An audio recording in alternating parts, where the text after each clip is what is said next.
Welcome into the College Basketball Bracket Science Podcast, your encyclopedia for the college basketball season. We have a special quickie pod for you today. We're going to try and throw in some of these quick podcasts throughout the rest of as we're entering March here soon. It's getting to be exciting times whenever just random stuff like an absolutely wild Tuesday we got yesterday. 2 top 10 teams going down. We had another top 25 team that lost by 1 million, it seemed like, on national TV. So we're going to talk about all of those results on Tuesday, and then we're going to talk about how this influences the seed lines, how this changes things a little bit, along with some teams were fringe, 2-3 seed going down to a 3 seed. Some teams continue to climb. We do have new 1 seeds, as you can see on the thumbnail graphic.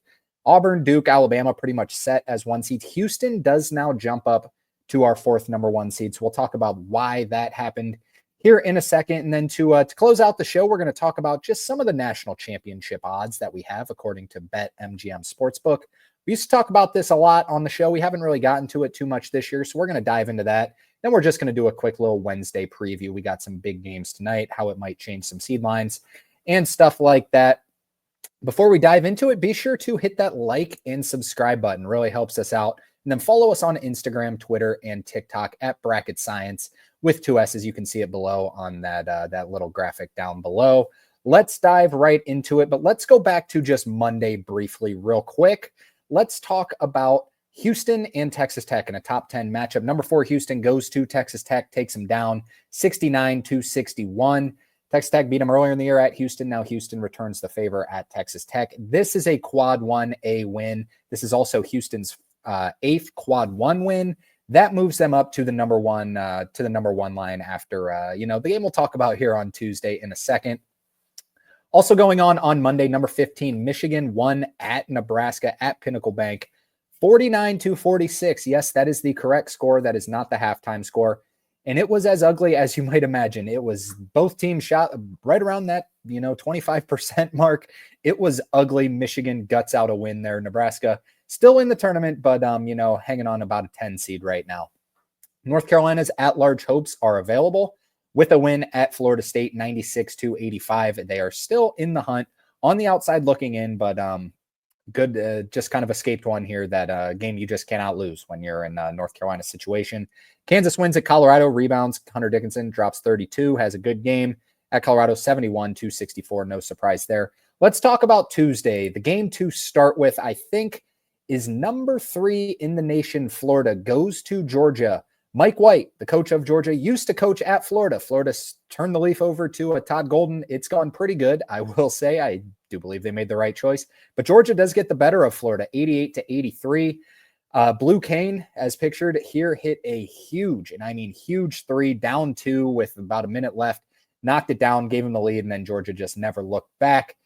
Georgia puts them at 5-10 in quad 1 now, or excuse me, 3-10, 3-10 in quad 1 now.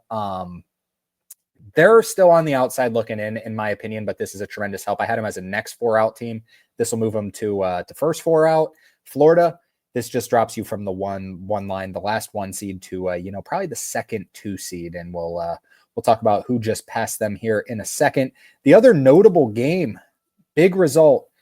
Number 9 Iowa State goes to Oklahoma State. Oklahoma State gets the job done 74-68. This brings Oklahoma State to only 500 on the year, 14-14.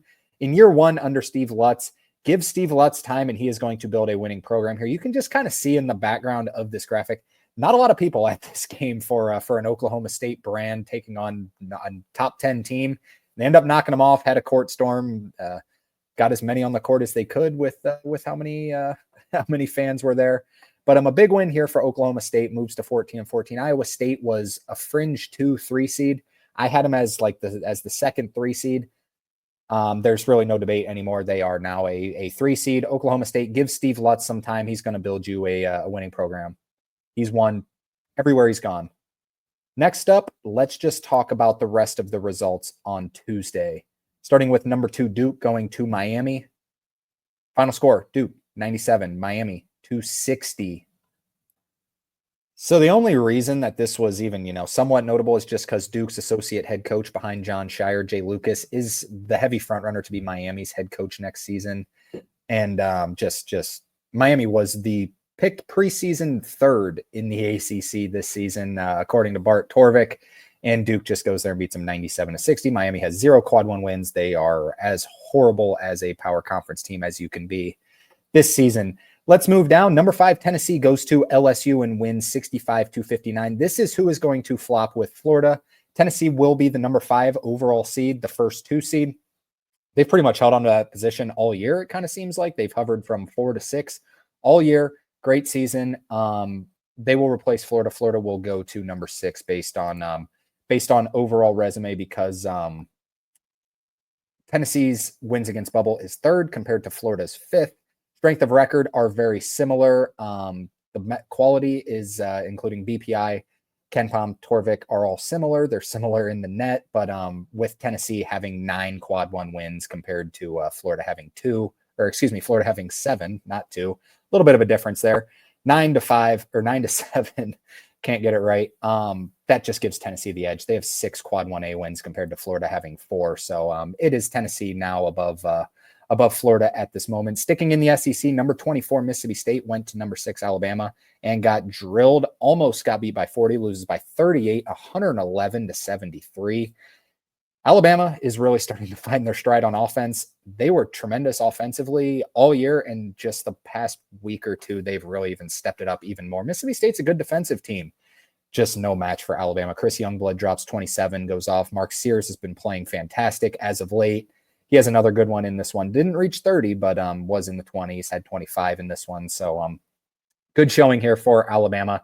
They're a number 1 seed right now. South Carolina loses at number 14 Missouri. No surprise there. Missouri has really been starting to play some really good ball. I know they just lost at Arkansas, but this team is a legit contender to make a deep run in March Madness. 101-71 was the final score. Number 19 Louisville wins at Virginia Tech 71-66, as you should. What shouldn't happen is Pittsburgh losing at home to Georgia Tech. Georgia Tech goes there and wins 73-67. This is one of the craziest downfalls we have seen by a power conference team in a very, very long time. Pitt was number 5 in the initial net rankings. I know it's the initial net rankings, doesn't mean a lot, but to go from 5 to where they are now, I mean, this has just been an absolute disaster. They're down at 258 in the net. They're 1-8 in quad 1, 2 quad. They have more quad 3 losses than they do quad 1 wins.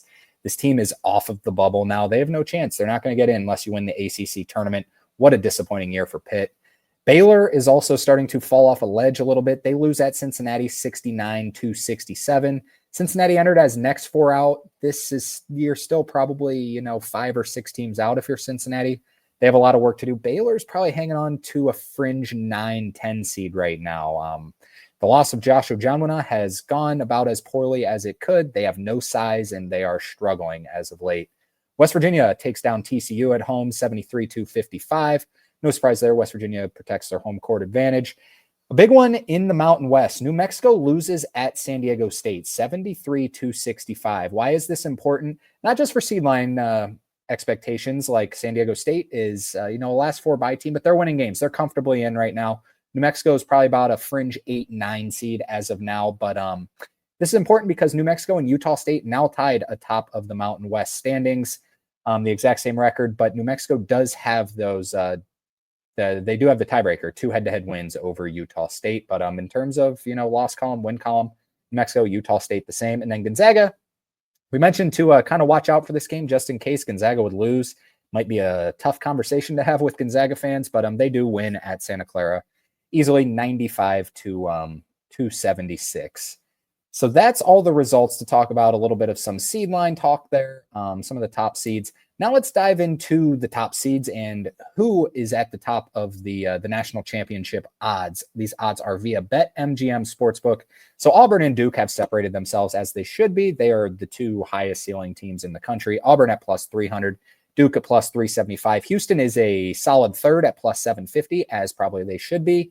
Florida's at plus 900. On Monday, these 2 teams were flipped. Florida was ahead of Houston. Now these 2 teams flip. Florida's still your fourth team at plus 900. Alabama's at plus 1100. They're climbing quickly. And then tied for sixth is Tennessee and Iowa State at plus 1600.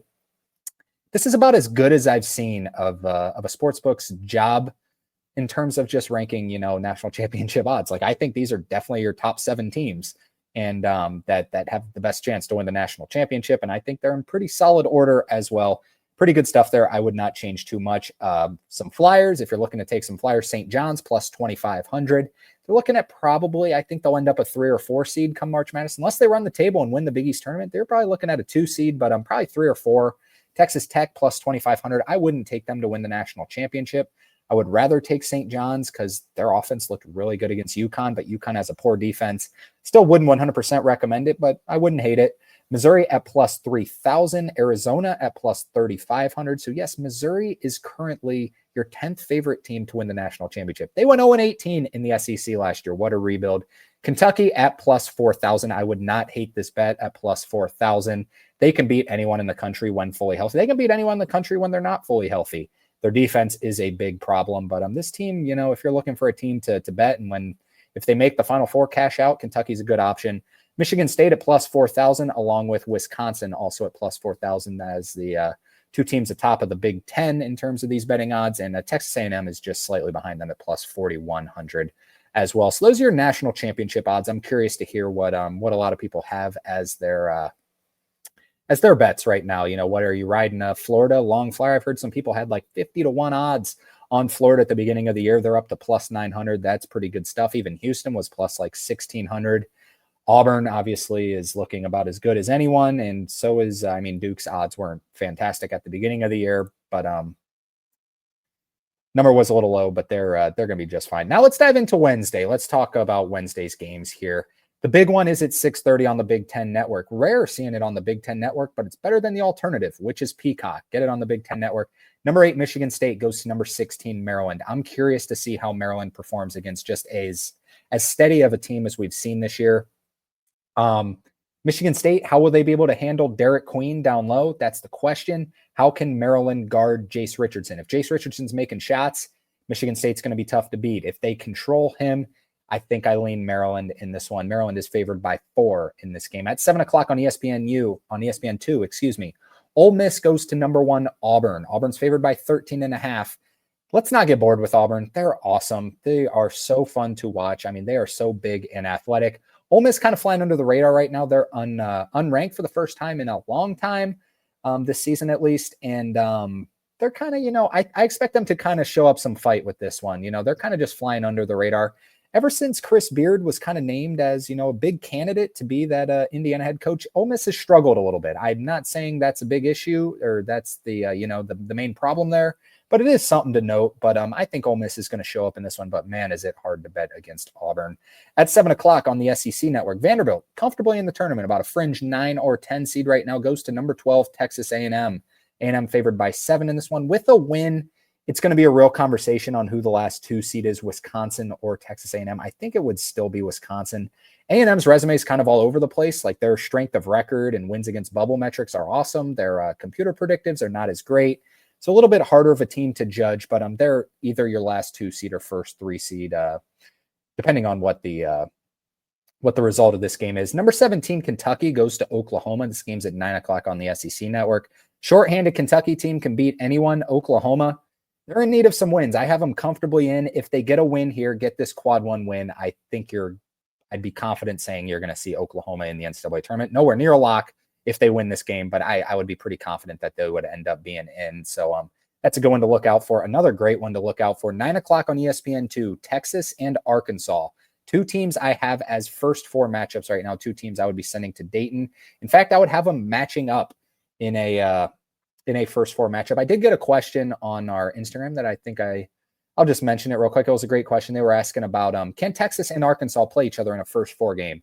The answer is yes. It's kind of confusing. So if Texas, say, was a 6 seed and Texas was a 7 seed and Arkansas was a 10 seed playing each other in the tournament, they couldn't play each other in the first round. But in the first 4, they can make an exception.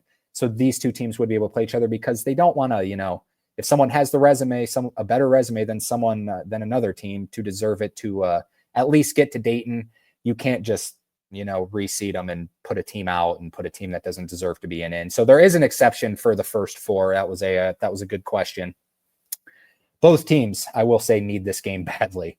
Arkansas is favored by 3.5 at home. Texas has so much talent, yet, as I say, they're not the greatest coached team. Arkansas, you can argue the same, but they're starting to figure things out. I think Calipari's, he's faced a lot of adversity this year, and he's done an okay job, kind of rebuilding this, because they were far out. Now, they're in the tournament if the tournament started today. At 9:30 on ESPN Plus, number 25 BYU in the rankings, blazing hot, goes to Arizona State. BYU favored by 4.5 in this one on the road.